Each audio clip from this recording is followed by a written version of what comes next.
Hello friend. তো বন্ধুরা, আজকের ভিডিওতে আমি এই এমআই ইউএসবি টাইপ সি কেবলটা আনবক্সিং করব। তো চলুন ভিডিওটা শুরু করি। আমি এইটা দোকান থেকে কিনেছি, যেটার দাম পড়েছে 300 টাকা, মানে 299 টাকা। আপনারা যদি চান এটাকে অনলাইন থেকেও কিনতে পারবেন। আমি নিচে ডিসক্রিপশন বক্সে লিঙ্ক দিয়ে দেবো, ওইখান থেকে গিয়ে চেক আউট করতে পারবেন। তো এইটা কেনার আমার মেন উদ্দেশ্যটা হলো, আমার যে পুরাতন চার্জারটা ছিল এই চার্জারটার এই মাথাটুক মানে প্রচণ্ডই গরম হতো, ফোনও ঠিকঠাক চার্জ হচ্ছিল না এবং ফোন চার্জে লাগালেও প্রচণ্ড গরম হতো, হাত দেওয়া যেত না। সেই ক্ষেত্রে আমি রিস্ক না নিয়ে নতুন চার্জার কিনে নিলাম।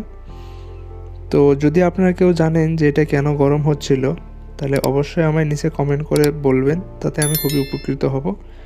তো এখন দেরি না করে চলুন ভিডিওটা আরম্ভ করি, মানে আনবক্সিংটা শুরু করি।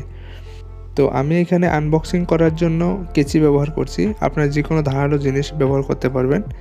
আমি এখান থেকে এটাকে কেটে নিচ্ছি।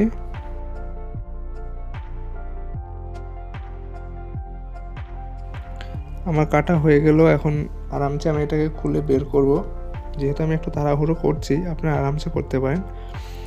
এর ভিতরে ভাবছিলাম অনেক কিছু থাকবে, কিন্তু কিছুই দেয়নি, শুধু কেবেলটাই দিয়েছে একটা রাবার দিয়ে জড়িয়ে। তো রাবারটা খুলে নিচ্ছি। খুলে এমআইয়ের অরিজিনাল কেবেল যা হয় আর কি, অরিজিনাল ভালোই হয়েছে। আমার ফোনের সাথে মানে অরিজিনালটাই ব্যবহার করছি আমি প্রথম থেকে, সেক্ষেত্রে আর ডুপ্লিকেট নিচ্ছিলাম না। একটু টাকাটা বেশি গেছে, কিন্তু তথাপিও ভালো পেয়েছি আর কি।